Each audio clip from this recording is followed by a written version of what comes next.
watching CBS 5 Eyewitness News in high definition.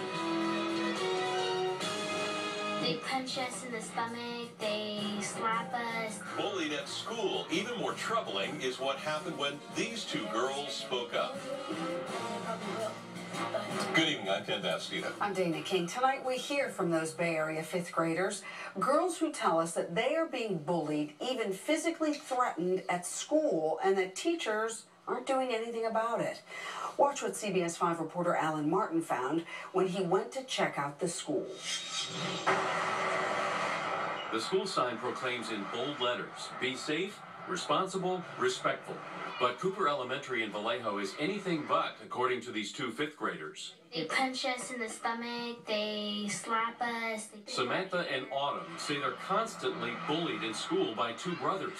They chase us for our snacks, so we don't have any. It started last year. Samantha's parents, Mary and Eric Whitney, say they knew that there was a problem. My daughter coming home, crying, telling me she was being called names, tramp, whore, slut. But they say the school downplayed it, and the bullying got much worse. He said, I know where you live. And I was like, how? And at that time, I looked down at his hand and I could see a pocket knife.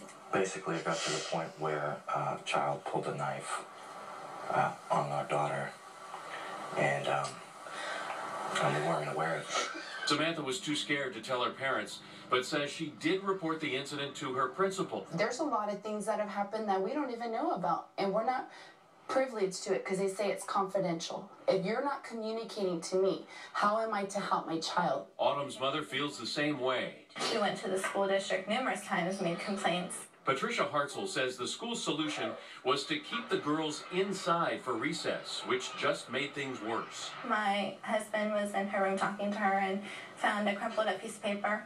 He looked at it and it was a suicide letter. Autumn explained what led up to it was a recent incident in class. I felt this movement on my desk. He was hugging my desk. I didn't feel safe. I went home crying and I didn't want to, I don't know, I really didn't want to, honestly, I didn't want to live that day. You see what those boys are doing? Yeah. And nobody's stopping them. We saw similar questionable behavior going on in plain view on the school playground during a recent undercover visit. The final straw for the girl's parents was this torn sweatshirt. Samantha says it happened when the boys were chasing her and then tried to grab her. With no answers from the school or the district, both families took the matter to the police. The police report reveals the alleged bullies admit shoving the girls and making sexually suggestive comments. We wanted to ask Principal Susan Walls about it, but she didn't want to talk to us. The Vallejo School District wouldn't talk to us either, but sent us a statement saying the safety of our students is extremely important.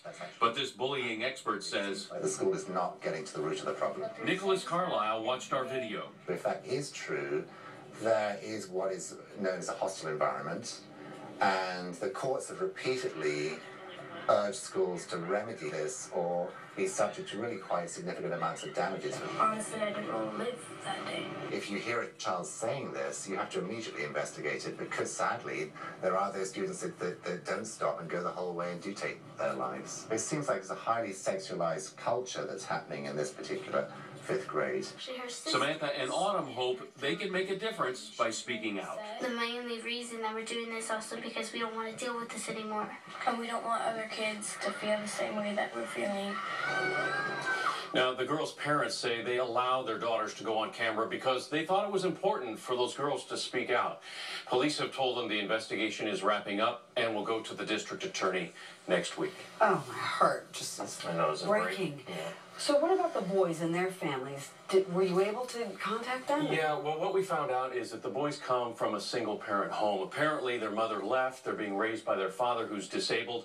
According to the police report that we got, the father says, the school never informed him that the boys were targeting the girls.